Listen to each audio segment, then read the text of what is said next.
live, we will focus on the following question, like how to crack entrance in the first attempt. So, those are planning for the upcoming entrance, especially those who are in their internship or about to enter their internship, and also those who are repeating the exam, irrespective of your situation. This session will be helpful. I'll tell you why. First and foremost, we'll look into the basis of this question. We'll go in depth what this question is all about. And also, we'll discuss some psychological principles like how you can motivate yourself and come out of negativity, if any, in order to crack the entrance. And along with that, we'll also discuss some practical tips which will be relevant and viable for you in the course of your preparation, right? So we'll go ahead accordingly, and in the process, I'll be going through one book. This is one of my favorite books, which I suggested to most of you like a couple of years ago. I'll try to highlight certain points from this wonderful book. And the name of the book, as you can see, is The Genie Within, Your Subconscious Mind, in which they talk about many strategies. The author talks about many strategies on how you can help yourself and motivate yourself, especially during challenging times. One of the major challenges that we are facing nowadays, including you, me, everyone in this 21st century social media era, one of the major challenges that most of us is facing is a lot of negativity. And any information that is negative tone spreads like wildfire. It is highly infectious and it is affecting everyone's vibe. In such an environment where negativity is spreading rapidly and rampantly, how can we help ourselves? For example, let's take this session's topic as a context. If you want to crack entrance in first attempt, we keep hearing in our own mind, we have these questions like, is it really possible to crack entrance? There are so many aspirants taking up the entrance. If it is NEET PG, more than 2.2 lakh. If it is NEET MDS, more than 25,000 aspirants. So there are so many people out there giving the exam. And the exam format is getting tougher every year compared to previous years. Like we have case-based questions, image-based questions, and concept oriented questions. It's all getting tough. So in such a case, can I crack entrance? First attempt or second attempt, it doesn't matter. Can I actually crack entrance? So we do have these questions, right? Mostly of negative tone, of negative nature. So how to overcome these negativities and how to focus on what best you can do? In fact, one of my cousins has visited our home yesterday, and she was telling me this, that life is like a game. In fact, she heard that from her colleague. She's a radiologist, and she was telling me this, like life is like a game. It's not about winning or losing, because it's a consequence to our actions, and that's not in our control. The consequence is not in our control, but what's in our control is how we play the game. So why not play well? Why not give our best? I could connect to that statement very well, that yes, of course it is true. Like, the consequences are not in our hands. Whether we crack entrance or not, the end result is not in our hands. But what's in our hands is the process. What's in our hands is, are we giving our best? Are we doing our best in order to realize our dreams or goals, right? So we'll go ahead with our discussion. But before that, I have a request to all of you, like those who are attending this live. If you have any questions, you can pose your questions in the chat box, since it's a general discussion related to how to prepare for entrance. If you have any questions related to the entrance preparation, resources to be followed, videos, whatever it is, you can use the chat box and post your questions, and I'll get back to you at the end of this session in the form of Q&A. Okay? Right. So first and foremost, if we look into the question, like how to crack entrance in the first attempt. See, the question is not whether you can crack entrance or not in the first attempt. That's nonsensical. Of course, you can crack entrance. Many people are able to do it. I could do it. My friends could do it. My juniors, my students now are doing it. So it's not like whether you can crack. No, that's an irrelevant question. The real question that we need to address is how to crack. Yes, we can crack entrance in the first attempt. We can achieve our goals. We can fulfill our dreams. But how to do it? So first and foremost, what I would suggest is, like, when you have this question like how to crack entrance in first attempt, what is the basis for this question? I mean, you have this desire to crack entrance in the first attempt. So what is the basis for this desire? And the basis for this desire is everything. If the basis for the desire to crack entrance is because you're intrinsically motivated to give your best to come out of the entrance exam in flying colors, that would be great. Or is the basis of your desire your friends or your family, just because your family is pushing, your parents are pushing you to crack entrance or to do something after BDS or after MBBS, are you into this preparation? Or just because your friends are doing post graduation or planning to do post graduation, are you into this preparation? Or just because your seniors have done it, is that the basis for your decision to prepare? So what's the basis for your desire to crack entrance, first attempt or second attempt? What's the basis for your desire? And this basis for your desire is very important, because if the basis is pure, if the basis, it's like a foundation, if it is strong, then the actions are going to be amazing and the consequences will match your actions accordingly.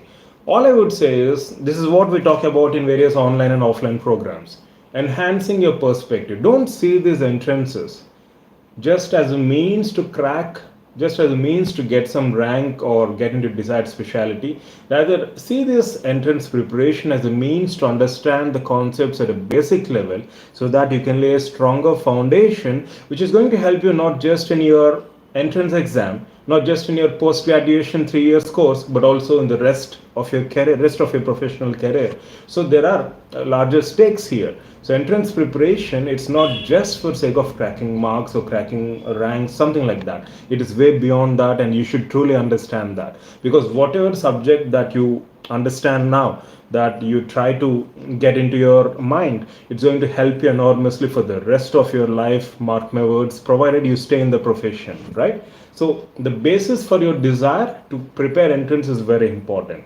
So if you have such wider perspectives, if you have such larger perspectives, then the journey is going to be amazing. The journey is going to be sweet. Of course, there will be challenges, but still you will be glad to have these challenges, because the journey without challenges is very bland in nature. There is no actual excitement, but only when there are challenges, it's going to get exciting. The journey itself will be very exciting, and once you crack the entrance and reflect on your journey, it's going to be one of the best phases of your life. Unfortunately, that's not the case for vast majority of aspirants, because the basis of their desire to crack entrance is not really well intended. Most of the aspirants are preparing just because they are told to do so. However, if you are preparing because you truly understand the nature of preparation, because you know the higher stakes, as I mentioned previously, then the process is going to be fun. And of course, when the process is fun, you're going to give your best version, and the consequences will be matched accordingly. It's pure common sense. And moving on from that, one of the things that I really love about our mind is planting ideas in your subconscious mind. In fact, as I said, like, I've completed this book previously and I'm going through this again. And in the process of going through this book today, The Genie Within Your Subconscious Mind, I came across certain statements here which I wanted to read for you.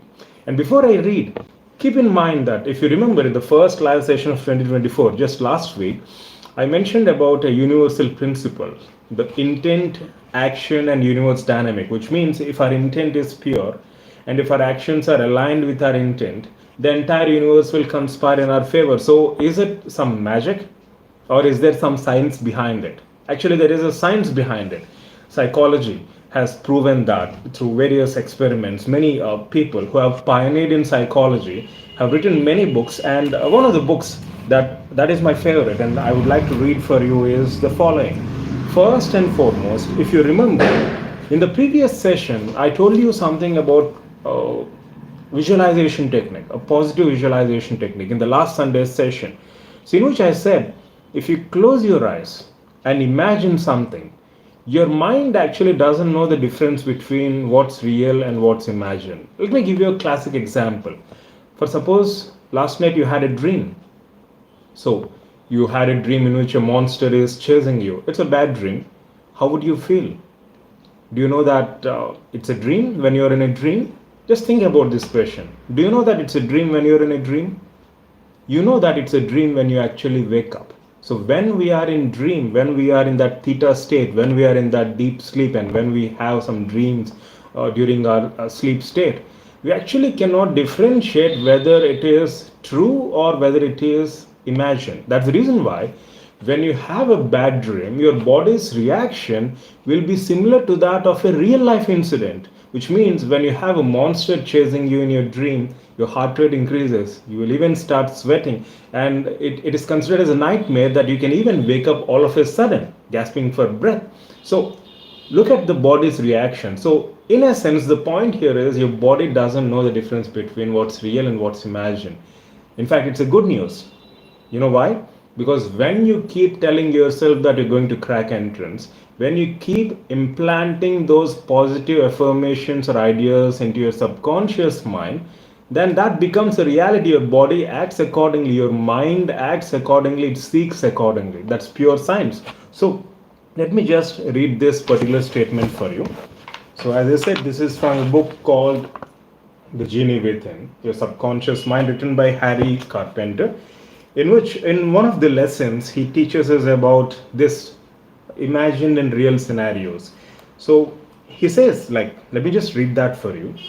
The conscious mind, the mind with which we are using right now to gain some attention or to communicate or to see, the conscious mind. In fact, the author, science triune model, if you remember, there are three parts in brain, like roughly. There is a model called triune model, the reptilian brain, the mammalian brain, and the cortex. So the reptilian and mammalian brains are animalistic parts, and the cortex is highly evolved, recently developed. You know all the stories, right? So the reptilian and mammalian brains are considered to be our subconscious according to this book, and the cortex is our conscious mind. Okay, with this background, let me just read out this. The conscious mind, cortex, sees with the eyes, perceives things through its senses. It perceives outside experiences that are taken into our minds. It is your conscious mind that sees this printed page. It is your conscious mind that is hearing and seeing using your senses, right? However, the subconscious mind, on the other hand, has no contact with the outside world. In a sense, the subconscious mind is blind. It is blind. The subconscious mind doesn't see any more than a computer sees. Consequently, the subconscious mind doesn't know the difference between the real and imagined scenarios. This last statement is important and will be repeated again and again. It's not a conjecture. Psychologists have verified it in laboratory experiments. The subconscious mind relies on sensory input. The subconscious mind relies on what you feed through your conscious mind. Thus, it responds to reality and imagination in the same way. Let me just repeat. It responds to reality and imagination in the same way, which means if you keep telling yourself that you will fail, you will fail. That's what happens to most of us. So, when you dream a monster, in fact, I've given you this example. When you dream a monster, your body responds the same as it would if the monster were real. The fight or flight mechanism jumps into action and pumps adrenaline into your bloodstream. Your body responds by sweating, increased heart rate. In reality, there is no monster, there is no real threat. But still, our body responds the same way because your mind doesn't know, especially the subconscious mind, doesn't know the difference between what's real and what's imagined. It's only your conscious mind, the one which can make some logic or rational thinking, is the one which knows the difference. We know that this is real, this is imagined, but our subconscious mind doesn't know the difference. So you can use that power, you can use that flaw, or you can use that feature in order to, keep telling yourself or keep feeding yourself the positive affirmations. And the second thing which I wanted to highlight is, I've underlined this for you here, and I also put a question here. The question is, why what we tell ourselves is very important. What we feed ourselves is very important.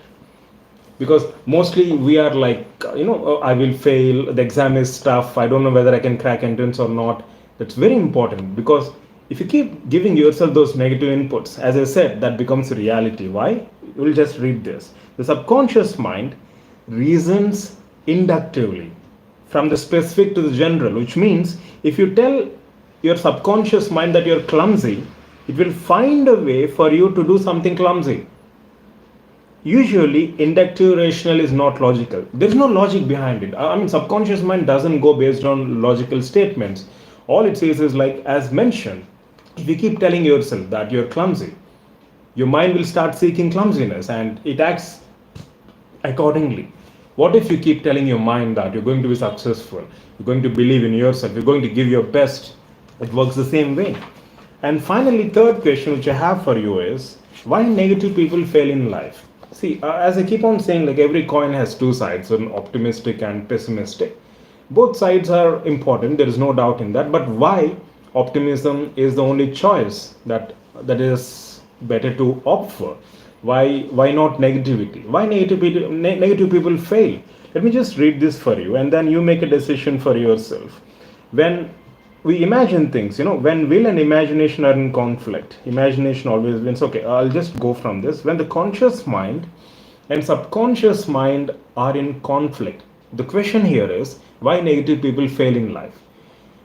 When conscious mind and subconscious mind are in conflict, the subconscious mind always wins. The animalistic part takes over. That's why we see crime rates. That's why we see a lot of negativity out there, because this subconscious mind is very, very powerful. However, it depends on the conscious mind for stimuli. It depends on the conscious mind for the inputs. So you can, after all, control your subconscious mind. That's the good news.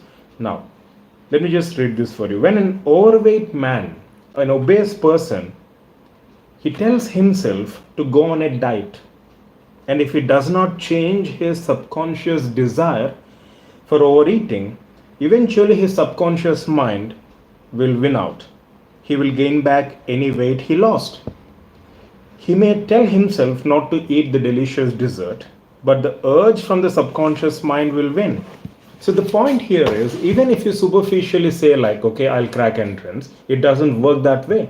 When you implant those ideas in your subconscious mind, there are many exercises how you can do that. But one simple thing which you can do is, when you're waking up and when you're sleeping, morning and night time, it is during these times that we transfer from a beta state, that is awake state, to a deeper sleep state, that is theta state. So during the process of this transfer from beta state to theta state in ECG, these stages, right? Beta, alpha, theta, and delta. There are some stages. So during waking and sleeping, we go through these alpha stages, a stage called as alpha stage or meditative stage. So when you are in that alpha stage, it is then you are able to access your subconscious mind. So when you're waking or when you're about to get into that sleep during night time, you can keep giving yourself these positive affirmations, and that's one of the means through which you can implant ideas into your subconscious mind. So not just through conscious actions, but subconsciously implanting those ideas, any affirmations, positive or negative, it works that way, and then eventually that becomes reality. If you keep giving positive affirmations, you'll seek positive things, and that's how things work. And in fact, I started this by saying, like, if your intent is pure. So what I mean to say is, if you plant ideas, positive affirmations in your subconscious mind, then your actions will be in alignment with your intent, and then the entire universe will conspire in your favor. That's the crux of that particular statement.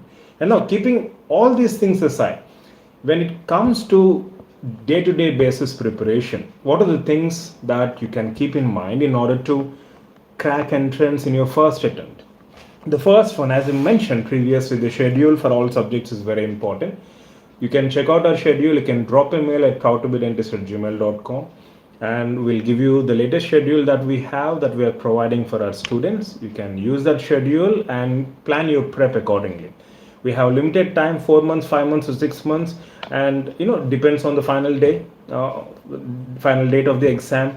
So having a schedule will help you comprehensively cover all subjects, because each and every subject is equally important, at least from the entrance perspective, as mentioned in the information bulletin. So there is no point in skipping certain subjects. giving equal weightage is very important when you're preparing for these competitive exams on a national level. So schedule is like a GPS. It helps you guide your preparation so that you can comprehensively cover all subjects. And second thing which I wanted to highlight is having a daily schedule and weekly targets. For this, we have something called as compliance report. Our students in academy do submit their reports every Sunday. So what we do is we provide them with a soft copy of the so-called compliance report. You can just search for compliance report in the search bar in my YouTube channel. You will get what this compliance report is all about. So the concept here is, in compliance report, you need to document like how many multiple choice questions you have practiced approximately in that particular day, how many hours you spent for preparation, so like how many hours you slept, like what is the time, like how much time you spent on smartphone uses, miscellaneous activities, so on and so forth. So I've devised a compliance report in such a way that it helps you monitor what the hell you're doing in a particular day when it comes to your daily activities, when it comes to your preparation, so on and so forth. And in that compliance report, you will have a week's data, like Sunday to Saturday, where you need to document the data in that particular sheet pertaining to all the days. And once you submit that data to us every weekend or every Sunday as per your convenience, it gives us an idea to a mentor like how the preparation is going on with respect to that student. And most importantly, the student will have a clear idea like what the hell is happening to him or her during their preparation phase, like how many weeks, how many hours they are allotting towards prep, how many MCQs they're practicing. And also in the compliance report, we have next week target. So for example, this week you spend some 30-35 hours in the entire week towards preparation. Try to increase it to another 35 or 40 hours next week. If you practice some 100 MCQs this week, try to increase the number of MCQs to 120, 130. Because ultimately, you should remember that we keep saying quality is important. There is no doubt in that. Even if you study for 1 hour, give your best, be mindful, there is no doubt in that. But given the amount of syllabus that we have, given the amount of subject that you need to deal with, various subjects, 20 plus subjects, the quantity also matters as you gradually evolve in preparation. So initially start with keeping quality in mind, and eventually the quantity also should be accordingly. Like how many hours you should allot. It depends on your time availability, but the answer to that question, how many hours, is what is the maximum amount of time that you can allot towards preparation given the circumstances you are in. It can be 5 hours, it can be 10 hours, it can be 15 hours, depending on your circumstances. There is no hard and fast rule that you should study for so many hours in order to crack entrance. It doesn't work that way, okay? Because everyone's IQ, EQ, everything is different, right? So we need to customize it based on based on our time availability, tailor-made. And one of the things which I wanted to highlight apart from this is, see, I spoke about schedule, I spoke about compliance report, weekly targets, daily schedule, and one thing which I wanted to highlight is retrograde preparation model. We'll quickly conclude in another 10 minutes. So when it comes to retrograde, so what is this concept of retrograde preparation? One of the questions that we get from students is, sir, the syllabus is so vast, it's not possible to study theory first. So what can we do? How to cover the syllabus? Start with multiple choice questions. You're taking a particular topic, start with multiple choice questions, and then once you complete those multiple choice questions, go through explanations, refer standard textbook references. So this is called as retrograde preparation model. Usually, when you are in a first year BDS or second year BDS or in your undergraduation, you can start with theory, right? For example, GCF, gingival clavicular fluid. You study about GCF, methods to collect GCF.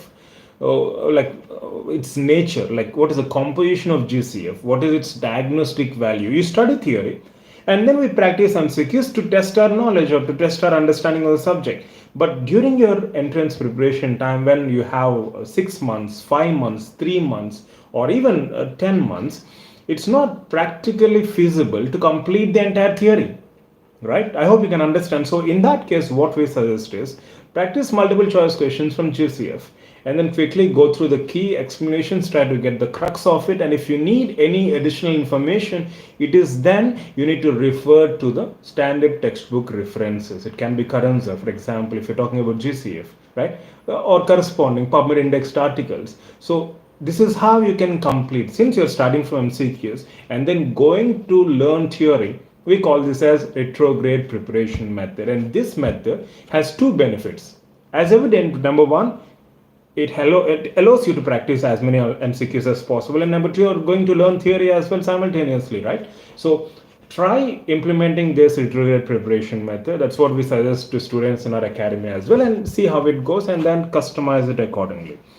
And last two topics, last but one penultimate, standard textbook references or standard literature reference. This is something which we neglect, which we think, which we take for granted. Kuchna will just Google search, try to get some answers. No, that's not how things work. If you do that, there is a higher chance that you will get wrong information and you'll land in soup.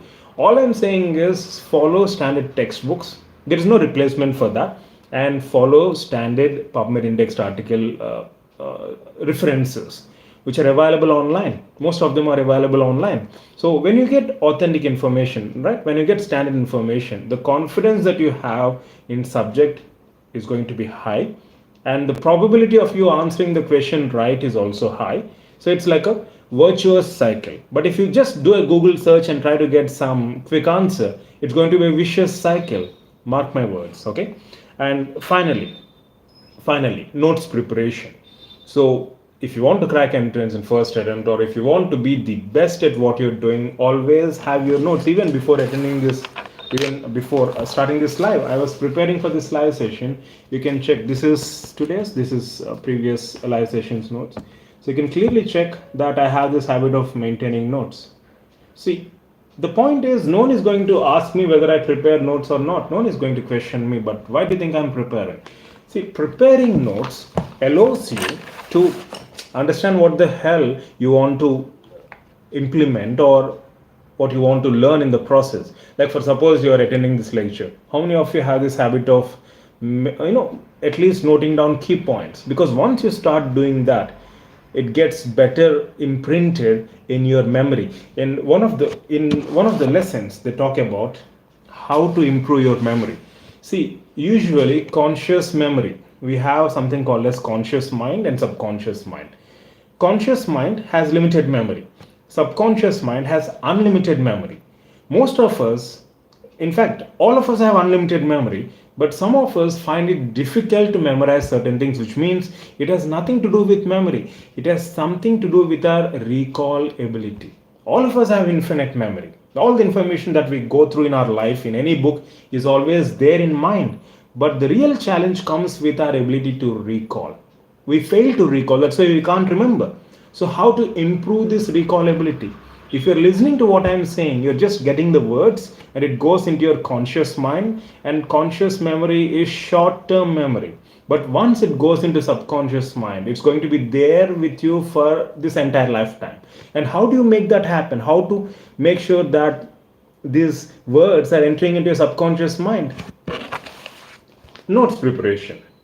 Because your subconscious mind sees things in the form of images, sees things or appreciates things in the form of feelings, appreciate things in the form of experiences. So when you're actually preparing notes, when you're actually drawing images, when you're actually putting things on paper, you are directly sending all that information or inputs into your subconscious mind, and it's going to be there in your memory, and your recall ability also improves by leaps and bounds without any doubt. So that's one of the greatest advantages of maintaining notes, customized notes. And apart from that, when it comes to entrance perspective, just before your final exam, let's suppose your exam is in next month, let's suppose you have 1 month time. In the last 1 month, or in the last 20 days, in the last 15 days, or in the last 1 week, what are you going to study?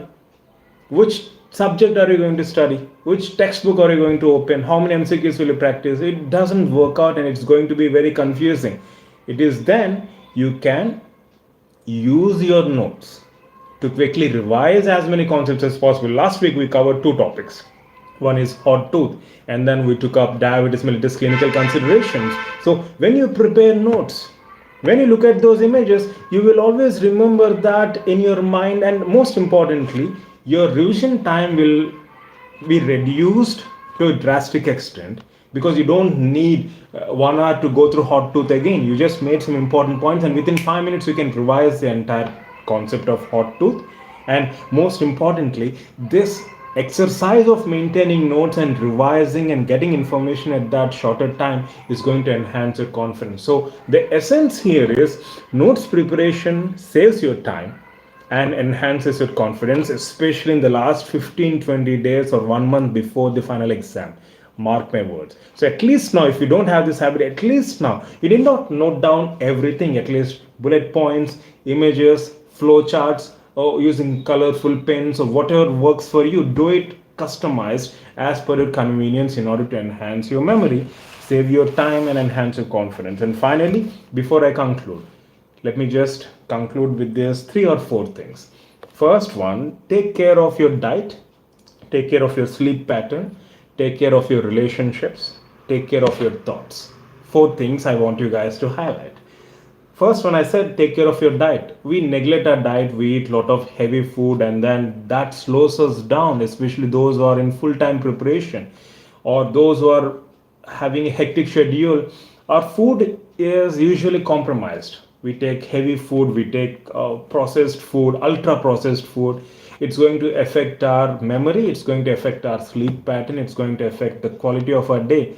Try to have bland food, try to have more of uncooked food like fruits or boiled food if possible. I know it's difficult given the temptations we have, but your diet plays a huge role in the way in which you think, in the way in which you perceive things. Just imagine Sunday afternoon you had a heavy lunch or brunch. On contrary, you had a light food. You know how you feel, you know how your thoughts are, you know how the experience is. So it's all in your hands, it's all about choice. And the second thing which I want you guys to take care of is, apart from diet, the sleep pattern. Mostly we have this hectic, haywire, irregular sleep patterns, but this is going to ruin you. If you're young, that's fine, but still, it takes a lot of toll on your logical part of your brain, your memory. Everything will be affected unduly in a negative manner. So make sure that you're having a proper sleep routine. Try to sleep at least by 9:30, 10 or 10:30 p.m. max, and then try to wake up early at 4:30 or 5 a.m. or 5:30 a.m. Utilize the early morning hours where the concentration potential is at its peak, and then see what best you can do. So take care of your diet and sleep pattern. These are the things which we usually neglect, but these play a very huge role. It's not even your preparation, it's not even the knowledge that you have, but it's your diet and sleep that's going to play a huge role in your entrance preparation uh, result entrance result ultimately. Because if your diet and sleep are good, your preparation is going to be good. It's directly proportional, there is no doubt in that. And third one is relationships. If you are into any kind of relationships, usually I'm talking about romantic relationships, and if there are some issues going on, put a hold to them. These things can wait. Relationships, it's okay, they can wait. I mean, the issues can wait.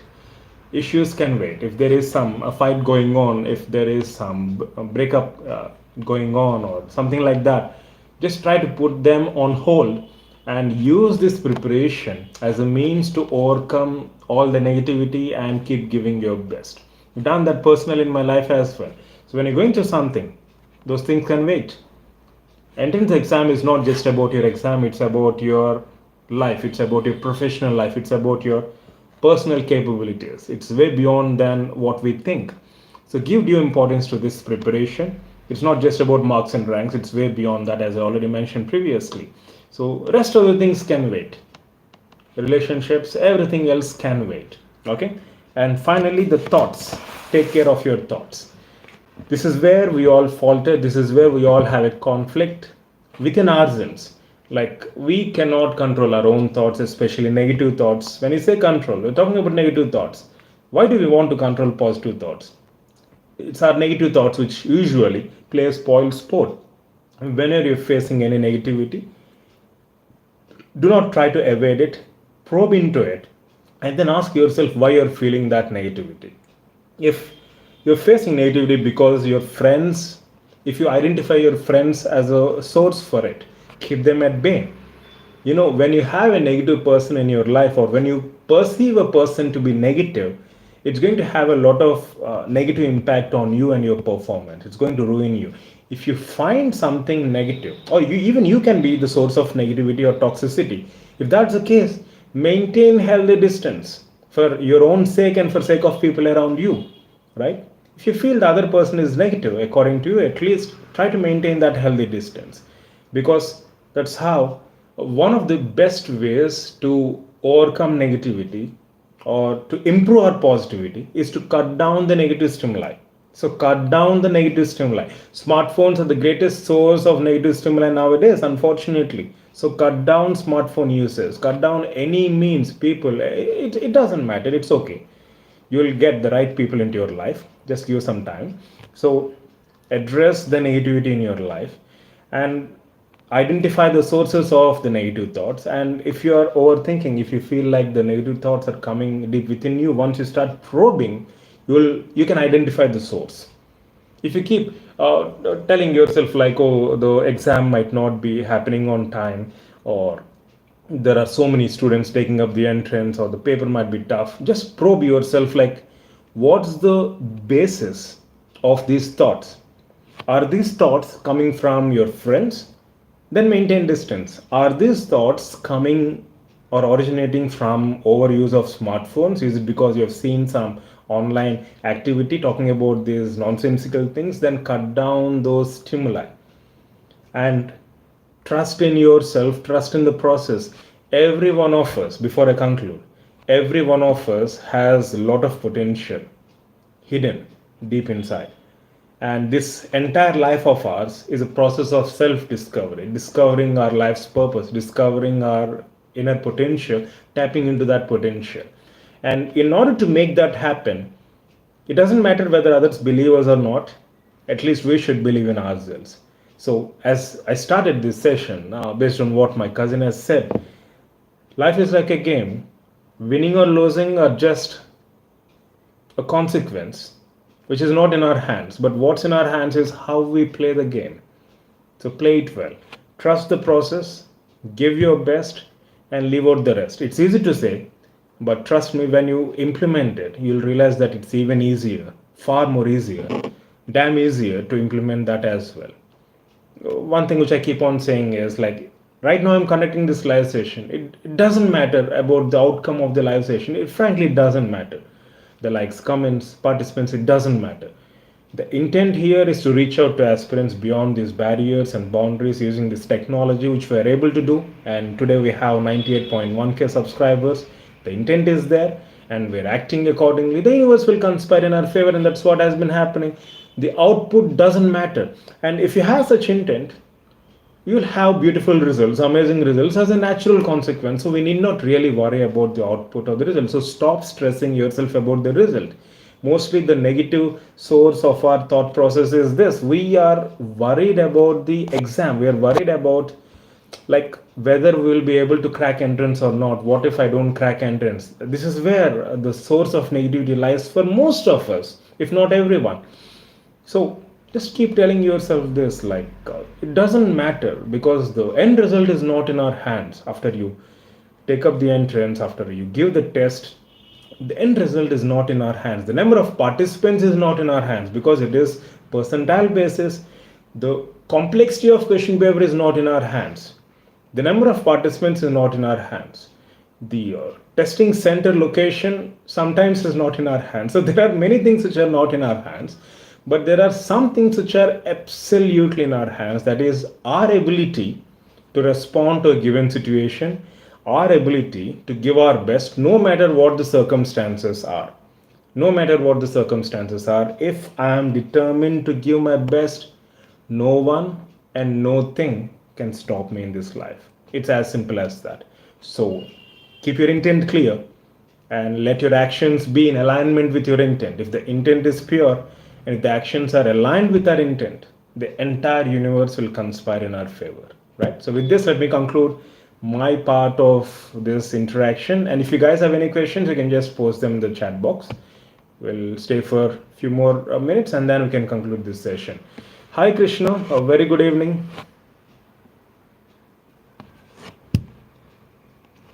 So how is your Sunday going on, guys? So we started our live sessions last week. 2024, the first live session started last Sunday, and then this is our fourth live session. So right now we're planning one Sunday session followed by two weekday sessions. One will be on Tuesday, the other will be on Thursday. So Sunday session will be a general topic. Tuesday and Thursday sessions will be on subject topics, followed by MCQs discussion on the community page of YouTube channel. And also we're starting a new batch this month, Leo batch. You can drop a mail at proudtobedentist@gmail.com. You'll get details of the courses which we're offering towards upcoming NEET, MDS and INS set. You can access e-classes, that is recorded videos from all the subjects, test series, more than 10,000 MCQs along with study materials. So you can drop a mail at proudtobedentist@gmail.com to get details of the courses which PTBD Academy is offering. Right.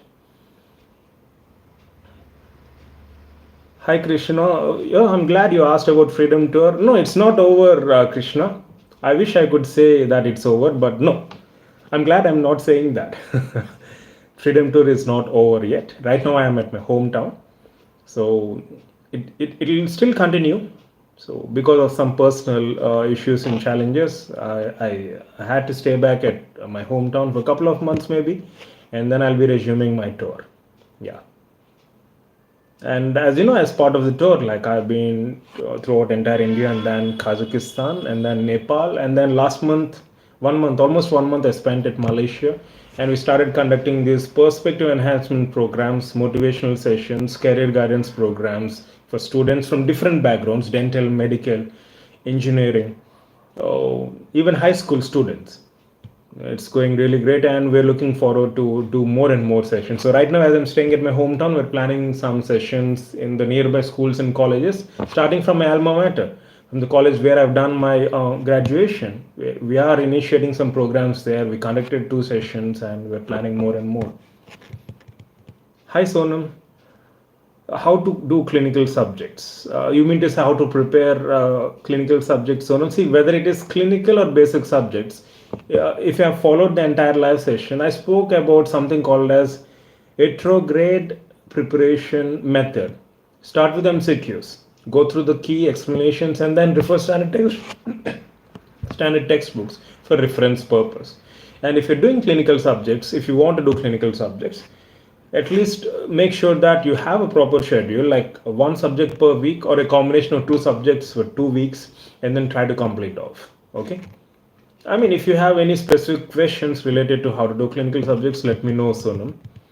And most importantly, as I said, in the process of this retrograde preparation method, when you refer standard textbooks, another advantage of referring standard textbooks, apart from getting authentic information, is that you will be able to go through various images which are there in the standard textbook, the images and the legends or the information below that image. So that will also help you enhance your confidence, because your final exam, you also have these image based questions, right? So referring standard textbook is in fact a double bonanza.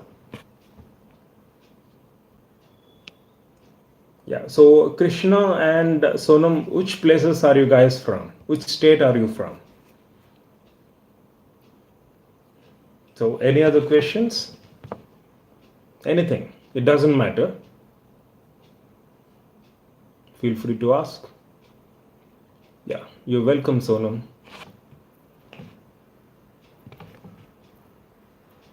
Ahana Krishna. Oh, you're Ahana Krishna. Ahana Krishna is from Chennai. Okay. Vanakkam. Sapadiya. I know just few words. Ukaranga. Sonam is from Bihar. Oh, hi Sonam. Glad to hear that. I've been to Patna. I met some wonderful people at Patna, and when I came to Patna as part of my Freedom Tour, I've been to that ISKCON temple in Patna. And Ahana, when I came to Chennai, I've been to SRM. SRM, there is one branch. Some of my students are doing post-graduation there. Not Kadankalathur, the other branch. And I stayed with my friend there. One of my friends, a dental batchmate, he is working as a customs officer in Chennai airport. So I stayed with him. So, and I'm planning more sessions in Chennai very soon. I'll let you guys know through our community page on YouTube.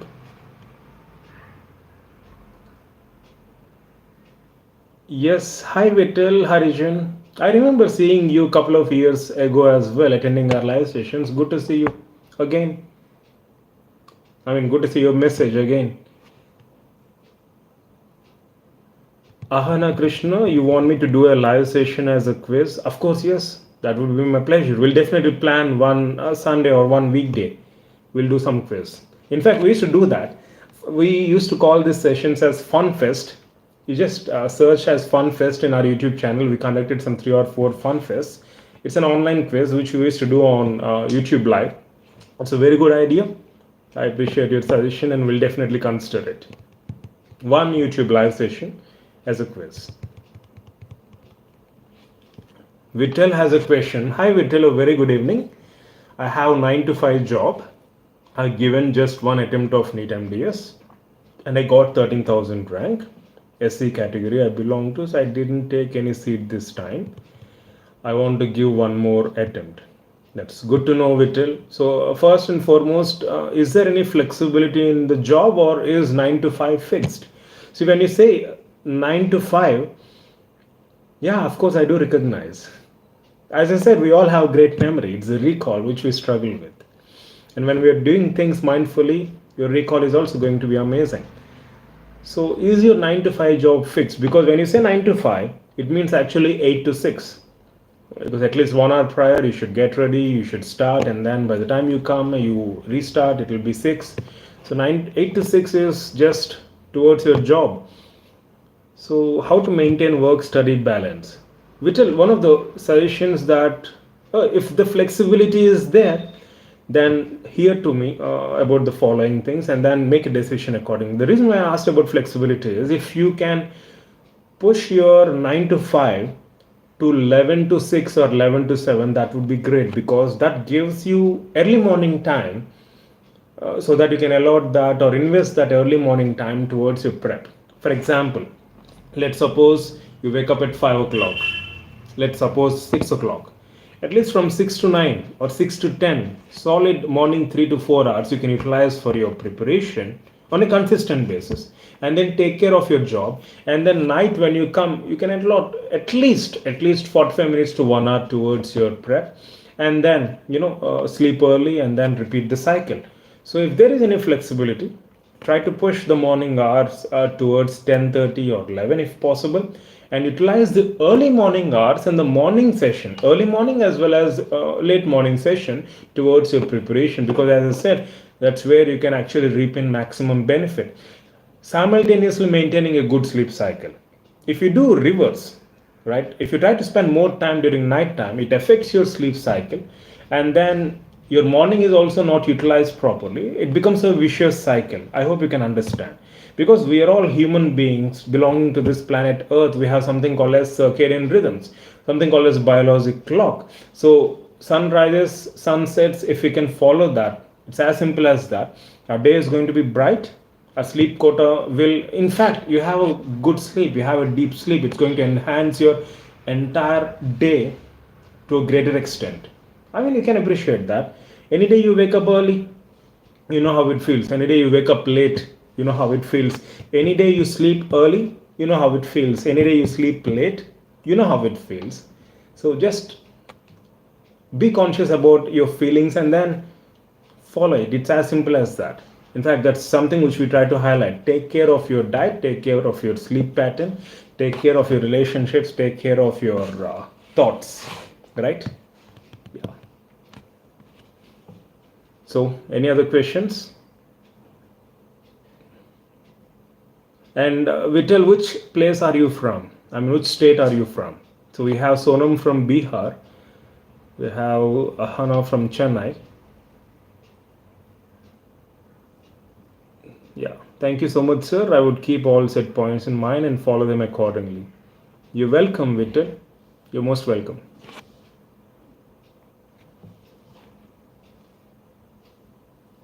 Oh, Vittel is from Karnataka. Okay. I've been to Gulbarga, I've been to Bangalore as part of Metro, I've been to Mysore as well. That's good. Namma is the only word which I know in Karnataka. Namma Metro, you have your Namma Metro, right? Okay. So shall I conclude, or you guys have any other questions?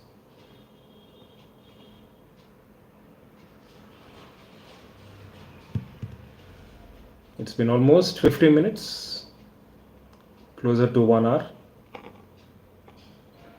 Okay, fine. So it's wonderful interacting with you guys, and I hope the inputs which we shared are helpful. And you have any questions, you need any suggestions, or you need any guidance, you can always get back through mail at proudtobedentist@gmail.com 24 by 7. So finally, how to crack entrance in first attempt. So I hope the tips that we shared are helpful on a practical level. Do implement them, customize these sessions, and see how it goes. And I'll see you in the next live session. We'll post about our upcoming live session in the community page on YouTube. You can also find some MCQs out there and participate in the discussion, which is being taken up by hundreds and hundreds of students, thousands very soon, right? Okay, all the very best. Love you all. Good night.